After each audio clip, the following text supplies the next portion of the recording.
स्मृति स्वागत करछि आपण मानकु मो चैनल स्मृतिस फैब आइडियाज को। आज मु सिल्क थ्रेड रे चूड़ी तैयार करबी। तेबे चलंतु वीडियोटी को देखिबा।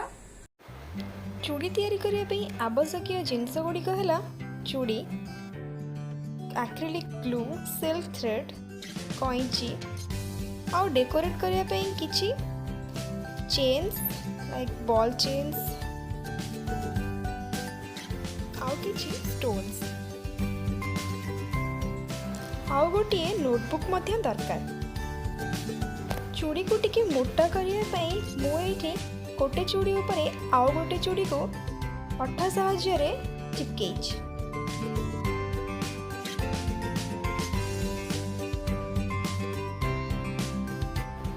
एबे याको किछि समय पई सुखिया पई छाडी देबा।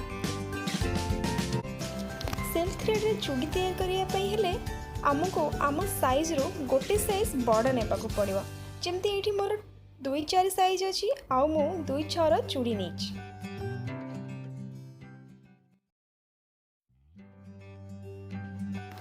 चूड़ी सुखिया भितरे मु एठी सिल्क थ्रेड को नोटबुक साहाय्य रे एमती round round बुलोछि।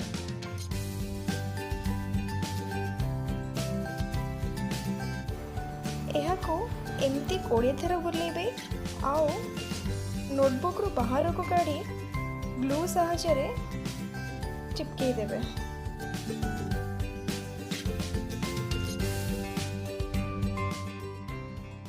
Same process use करी मु एठी आहुरी थ्रेड्स को एई भरी भाबरे तैयारी करनेछि।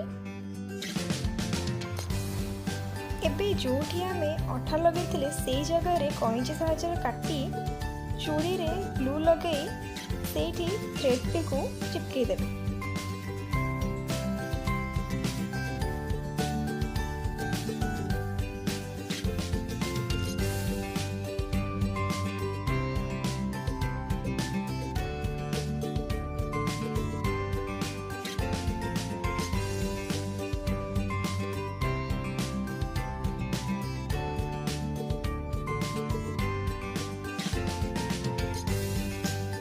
सेहीपरि आर चूड़ी रे मध्य आमे थ्रेड को लगे देबा। ग्लू सुखी गला परे थ्रेड टी को चूड़ी ऊपर राउंड राउंड करके बुलेबा। मु एठी जेमती पडुची आपण माने मध्य सेहीपरि स्टेप को फॉलो करंतु।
ଏବେ ଚାଲନ୍ତୁ ଚୁଡ଼ିଟିକୁ ଡେକୋରେଟ୍ କରିବା।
ए चूड़ीटी तो तैयारी हो गला। एहीपरि आमे अन्य चूड़ीटी मध्य तैयारी करिबा। एही चूड़ी को आपण माने साड़ी सलवार आउ स्कर्ट टॉप सहित मध्य कैरी कर परिबे। आपण मन को ए चूड़ीटी केमती लागिला मते कमेंट करी निश्चय जणेबे। एही चूड़ी को मु दुईटी कलर को यूज करी तैयारी करछि। आपण माने आपणको ड्रेस किंबा साड़ी सह मैच करी चूड़ी तैयारी करंतु। वीडियोटी किपरि लागिला मते कमेंट करी निश्चय जणेबे।